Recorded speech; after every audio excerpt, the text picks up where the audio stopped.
औज़ुबिल्लाहिमिनश्शैतानिर्रजीम बिस्मिल्लाहिर्रहमानिर्रहीम अस्सलाम वालेकुम दोस्तों। कॉन्स्टिट्यूशनल हिस्ट्री ऑफ पाकिस्तान में आज हम डिस्कस करेंगे दी मोहम्मद अली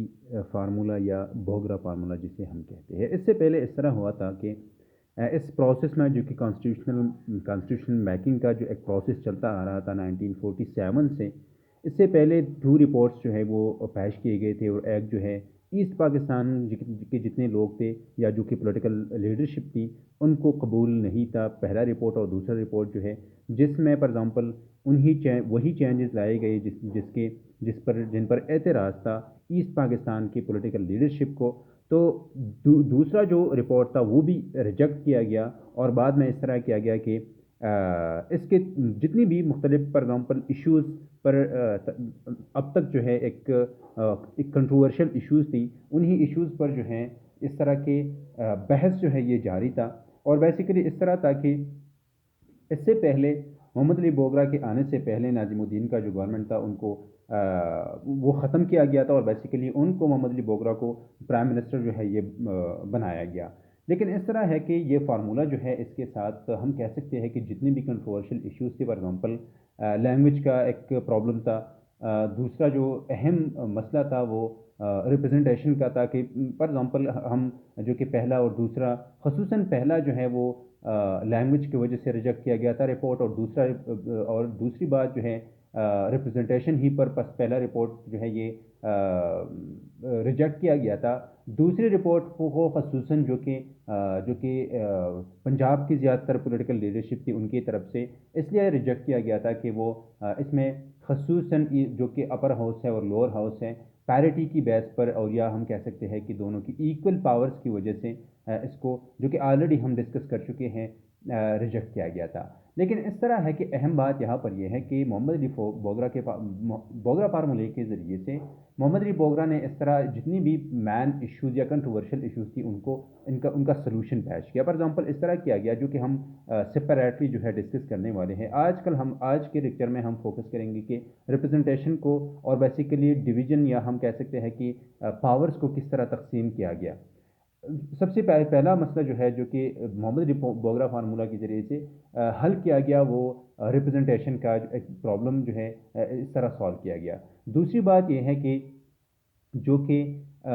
लैंग्वेज का प्रॉब्लम था उन्हीं उसी प्रॉब्लम को भी बोगरा फार्मूले के ज़रिए से जो है ये हल किया गया। और तीसरी बात जो है अहम है और वो है प्रोविंशियल अटानमी या सेंट्रल प्रोविंस रिलेशनशिप की जो बात है, उसी चीज़ को भी एक पॉजिटिव तरीके से जो है इसका हल निकाला गया। सबसे पहली बात यह है कि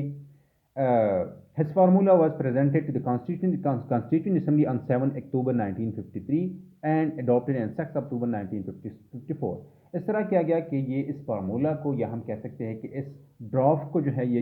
पेश किया गया कॉन्स्टिट्यूशन असम्बली में 7 अक्टूबर 1953 को। और इस तरह है कि रिप्रेजेंटेशन, या हम कह सकते हैं कि जो कि डिवीजन ऑफ हम सीट्स की जो डिवीजन की बात है या रिप्रेजेंटेशन की जो बात है अपर हाउस में या लोअर हाउस में, इसके लिए ये हल पेश किया गया कि फॉर एग्जांपल जो हाउस ऑफ यूनिट्स जो कि अपर हाउस है, इसके लिए 15 मेंबर्स थे। ईस्ट पाकिस्तान से 10 मेंबर्स थे, पंजाब से 10 मेंबर्स थे, नॉर्थ वेस्ट फ्रंटियर प्रोविंस और फ्रंटियर स्टेट्स या इसके साथ जो ट्राइबल एरिया थे इसके लिए 10 सीट्स जो है ये रखे गए। सिंध और खैरपुर जो कि एक ऑटोनोमस रीजन था, खैरपुर, उसी के लिए 10 सीट्स जो है ये रखी गई। बलूचिस्तान स्टेट यूनियन के लिए 3 सीट्स जो है ये रखी गई। कैपिटल ऑफ फेडरेशन, या हम कह सकते हैं कि कराची जो कि उस वक्त एक पाकिस्तान का कैपिटल था, तो 3 सीट्स जो है उसी के लिए रखी गई। और स्टेट ऑफ बावलपुर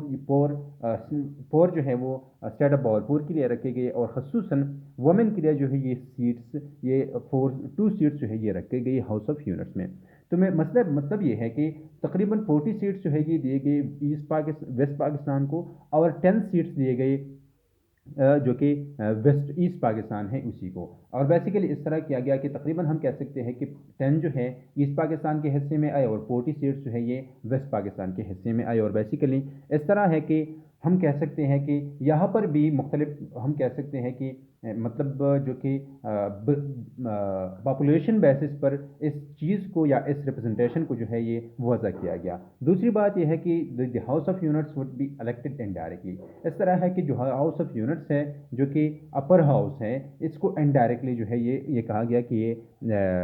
इलेक्ट किया जाएगा by the legislature of the units. Units जो है या प्रोविंसेस जो है, उन्हीं प्रोविंसेस के ज़रिए से, जो कि आजकल भी सेनेट में इस तरह होता है कि हम इनडायरेक्टली इलेक्ट करते हैं सेनेटर्स को प्रोविंशियल असम्बलीज में, और या जो कि नेशनल असम्बली है वहाँ पर हम इलेक्ट करते हैं indirect. Where then was no legislature, the state of election was to be determined by the act of the federal legislature. अगर फॉर एग्जांपल कोई भी लेजिस्लेचर नहीं है प्रोविंशियल, तो act of for example federal legislature के act के ज़रिए से ये वज़ा किया जाएगा कि इलेक्शन किस तरह किया जाए। दूसरा जो लोअर हाउस है, हाउस ऑफ पीपल, इसके लिए 300 सीट्स जो है ये रखे गए। ईस्ट पाकिस्तान के लिए 165, मतलब ये है कि आधे सीट्स जो है यहाँ पर, या सॉरी मेजॉरिटी सीट्स जो है ये दिए गई ईस्ट पाकिस्तान को। वहाँ पर अपर हाउस में मेजॉरिटी सीट्स मिले थे वेस्ट पाकिस्तान को, अपर हाउस में, और ईस्ट पाकिस्तान को लोअर हाउस में मेजॉरिटी सीट्स मिल गई 165। और वेस्ट पाकिस्तान में इस तरह सीट्स तकसीम की गई, पंजाब को 75 सीट्स दिए गए, नॉर्थ वेस्ट फ्रंटियर प्रोविंस और फ्रंटियर स्टेट और इसके साथ जो ट्राइबल एरियाज है इसको मिल गई 13 सीट्स। लोअर हाउस में सिंध और खैरपुर को 11, बलूचिस्तान स्टेट यूनियन को 19, और basically capital of federation Karachi के लिए 4 और स्टेट ऑफ बहावलपुर के लिए ये 7 स्टेट्स 7 सीट्स जो है ये दिए गए वेस्ट पाकिस्तान में। तो मतलब ये है कि 165 जो है ये ईस्ट पाकिस्तान को मिल गए, और बाकी जितने थे वो मिल गए वेस्ट पाकिस्तान को। इस तरह है कि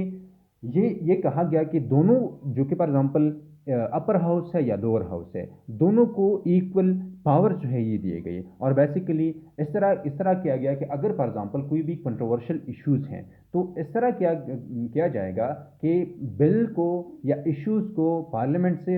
अगर पास करना है, या फॉर एग्जांपल एक हाउस से, अपर हाउस या लोअर हाउस से पास करना है, और वो एक इशू जो है ये कंट्रोवर्शियल है, तो लाजमी ये होगा कि इसके लिए जॉइंट सेशन जो है ये रखा जाएगा। जॉइंट सेशन में ये है कि फॉर एग्जांपल अपर हाउस में वेस्ट पाकिस्तान की मेजॉरिटी है, लोअर हाउस में ईस्ट पाकिस्तान की मेजॉरिटी है। तो इस तरह किया गया कि ये एक कंडीशन रखा गया कि ये लाजमी होगा कि कंट्रोवर्शियल इश्यूज पर जॉइंट सेशन जो है ये इसका इनेकाद होगा। और जॉइंट सेशन में ये फैसला किया गया कि सिंपल मेजॉरिटी जी, फॉर एग्जांपल 51% से फैसला किया जाएगा, बिल जो है या एक चीज़ जो है ये पास किया जाएगा, ये रेजोल्यूशन जो है ये पास किया जाएगा। और इसके साथ ये रिक्वायरमेंट रखा गया, कंडीशन ये रखा गया कि 30% रिप्रेजेंटेशन जो है ये लाजमी है दोनों विंग से। फॉर एग्जांपल इस तरह है कि अगर एक इशू जो है ये पार्लियामेंट में लाई गई, तो जो है, या फॉर एग्जांपल एक्ट लाया गया, तो एक्ट अगर कंट्रोवर्शियल है तो इसके लिए जॉइंट सेशन जो है इसका इनेकाद होगा, जॉइंट सेशन जो है उसको बुलाया जाएगा। और जॉइंट सेशन में इस तरह किया गया कि 30% जो कि दोनों फॉर एग्जांपल जॉइंट सेशन में ईच जोन से 30% रिप्रेजेंटेशन जो है ये लाजमी होगा। तो इसके साथ ये हुआ कि जॉइंट सेशन में ये हुआ कि 175 सीट्स जो है ये मिल गए ईस्ट पाकिस्तान को, 175 सीट्स जो है ये मिल गए वेस्ट पाकिस्तान को। और बेसिकली ये कंडीशन रखा गया कि 30% जो है रिप्रेजेंटेशन, या हम कह सकते हैं कि 30% जो सपोर्ट है ये लाजमी करार दिया गया ईच विंग से। तो इसके साथ ये हुआ कि जितनी भी कंट्रोवर्शियल इश्यूज हैं इसके लिए एक पॉजिटिव स्टेप जो है ये लिया गया कि इसका एक हल जो है एक बेहतरीन तरीके से बोगरा फार्मूला में पेश किया गया पीएम। और इस तरह किया गया कि इससे पहले जो कि किया गया था कि ईस्ट पाकिस्तान से, या जो कि दोनों विंग से मुख्तलिफ, फॉर एग्जांपल अगर प्रेसिडेंट हैं, अगर वो ईस्ट पाकिस्तान से है तो वेस्ट पाकिस्तान से प्राइम मिनिस्टर होगा, या प्राइम मिनिस्टर अगर ईस्ट पाकिस्तान से है तो प्रेसिडेंट जो है ये वेस्ट पाकिस्तान से होगा। इस चीज़ को जो है ये भी बोगरा फार्मूला में ख़त्म किया गया। अपर हाउस मेजॉरिटी ऑफ, ज़ाहिरी बात है, जो सर जिस तरह पहले हमने कहा कि अपर हाउस में वेस्ट पाकिस्तान की मेजॉरिटी और ईस्ट पाकिस्तान की मेजॉरिटी जो है ये लोअर हाउस में आई, और बेसिकली दोनों को जॉइंट सेशन में 175 सीट्स जो है ये मिल गए, और दोनों हाउसेस को इक्वल पावर जो है ये भी दिए गए। तो इसके साथ ये हुआ कि, और बेसिकली जो कि खसूसन एक अहम चीज़ थी रिप्रेजेंटेशन में,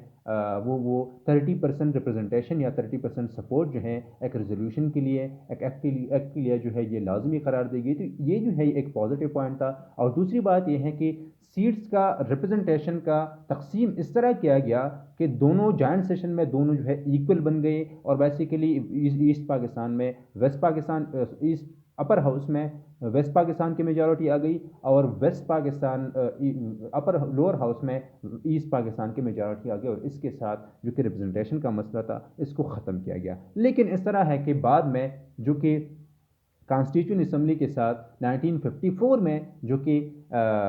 फॉर एग्जांपल एक एक्ट पास किया जाता है जिसकी जिसके जिसके ज़रिए से, जिसकी वजह से कॉन्स्टिट्यूशन असम्बली जो है, फर्स्ट कॉन्स्टिट्यूशन असम्बली जो है इसको डिज़ोल्व किया जाता है। तो हम कह सकते हैं कि, या इस तरह है कि कॉन्स्टिट्यूशन असम्बली की या बोगरा फार्मूला को जो कि बनाया गया था, उसी गवर्नमेंट में, मोहम्मद अली बोगरा के गवर्नमेंट में इसको इम्प्लीमेंट नहीं किया जा सका, और कॉन्स्टिट्यूशन असम्बली जो है इसको डिज़ोल्व किया गया।